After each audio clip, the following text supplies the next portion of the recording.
coffee, make the pancakes, kiss the girl, kiss the kids. You wake up, right to work. Immediately your mind is in action. No one wants to do that. No one. And I don't blame them. But don't be mad when you're laying there in your bed and you're in the hospital and you're 70, 80, 90 years old and you're thinking, man, I feel like I didn't do something. Because you did. You didn't do it. You may have lived a great life, man, but you're always gonna feel empty inside. There's so much in you that God or whatever the hell you believe in you that you have not unlocked. God, I feel like I'm missing something. Yeah, because it's about 75% of you is still in there. Still chained up because you just didn't want to find your willpower. Didn't want to find your soul, your will, your heart, your determination, your guts, your courage. And what that looks like, it looks scary. Scary to wake up every day and say, I'm stupid, but I want to figure out a way to be smarter. Versus saying, man, I just can't do that. So you limit this box. So your box becomes so small of things you can do. And then through examining myself, getting some willpower, some courage, it became bigger than this table. How bad do you want this?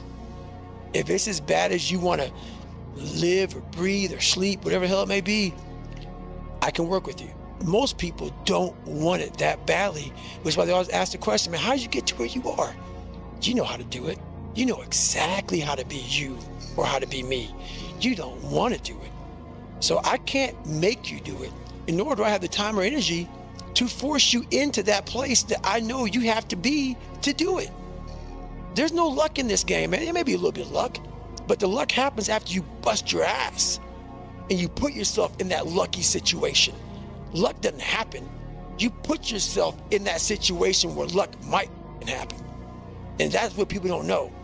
But to get there, luck ain't gonna happen. You have to put yourself in that situation, man. It takes a lot of work.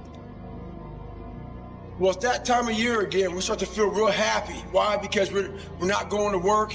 In that good time of year, we start to feel real good about ourselves. So I start to feel great. So we start making promises to ourselves about, hey, I'm gonna lose some weight. I'm gonna do better in school. I'm gonna be better here, be better there. But guess what happens? The real Merry Christmas happens when all of that noise is gone, it's quiet. There's some stat out there about January 1. All that kindling that you started, all that motivation usually burn out by about 10 to 12 days later. So let's see how far you can take that shit. And it's you against you, and now all those endorphins are gone. And I promise you made by getting up early and getting after it to go lose weight, study harder, guess what? It's a lot harder now. That repetition becomes a lot harder now. I want a workout program. I no longer give them anymore because you're gonna waste my fucking time. Because I know most people out there, once that fucking one alarm clock goes off, the wrong time of the day, I'm not going to the gym. So a lot of us can't do things on our own. So find somebody in your life. So when you throw that towel in, they throw that motherfucker back at you and say you're not done yet. Stay true to yourself, stay hard. We do that everything in life. When New Year's coming up, guess what? Don't have a quitting mind. Repetition every day, stay hard. You start to create a whole bunch of people that aren't even yourself. You never figure out who you are. You never live up to your dreams, your ambition. You live up to what whoever is around you that you like so much, that you want to emulate and be like so much, you live their dreams. You lose your power. That was the biggest thing. I had to stop caring what people thought about me. I realized that everybody's up. That's the one thing I realized. I walked around and I put these people on a pedestal. Everybody was better than me. So I can't tell you anything about me because you're gonna judge me and I'm gonna feel even worse than what I am. What I realized, once I calmed my mind down and sat back and looked at how jacked up this world is, once you realize that you are not alone, everybody that's talking to you about how jacked up you are, only thing they've done better than you is they've hidden their up world better than you have. This is the time right now for you to stop avoiding things. Get that pen and paper out. Look inside yourself. Stop looking at me or other people out here to be the hero of your story. This is time for you right now in all that solitude to get to know who you are as a person. Be alone with yourself. Write that down. Start to face these different things in life. Knowing one thing in life, we are all very fragile in this world. We have to know that when we die with some meaning and some purpose in this world.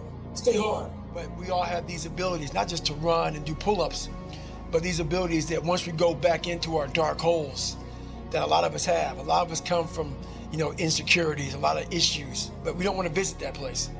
Place is scary. Place is something that we want to forget about. I had the courage, finally, to go back in there and organize it.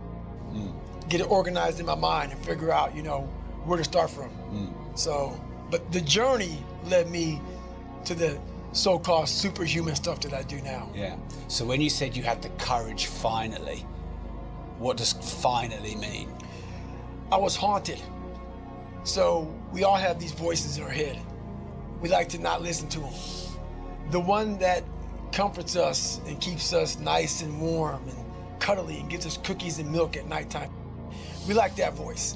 That voice, the one we want to always hear, which is why people don't like to listen to me a lot. Some people do, some people don't. The only thing that changes you is being real. So basically, I had to have the courage to go back in it because nothing was getting done. I kept on going to that nice, cuddly voice in my head saying, you know what? You don't need to do this. That's too much work, man. You've earned this. You deserve this. And that mentality got me to 297 pounds, fat, out of shape. To me, a loser. To me, making $1,000 a month and making a ton of mistakes. Because mistakes happen on the easy side of life. You take the easy road, the easy path, there's a lot of mistakes over there. The hard journey, you don't make too many mistakes over here because it's too hard. You don't want to repeat it. So it's challenging. And would you say you've built this almost like sadistic quality where you almost enjoy the pain? I don't enjoy it. It's necessary. Yeah. It's necessary. So every morning I wake up, it's not just about working out, but for me, working out has been a very big part of my mental growth.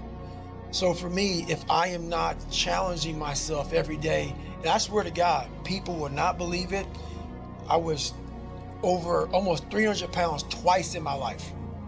A person that does that twice in his life does not enjoy cardiovascular activity, Yeah. Okay? Yeah. So people can put anything they want to in their head. I did realize one thing. The things I don't enjoy that I still do, that's where growth is at. And that's, for me, the only place growth is at, is in that very uncomfortable, in that uncomfortable zone. Yeah. So I have to visit it every single day.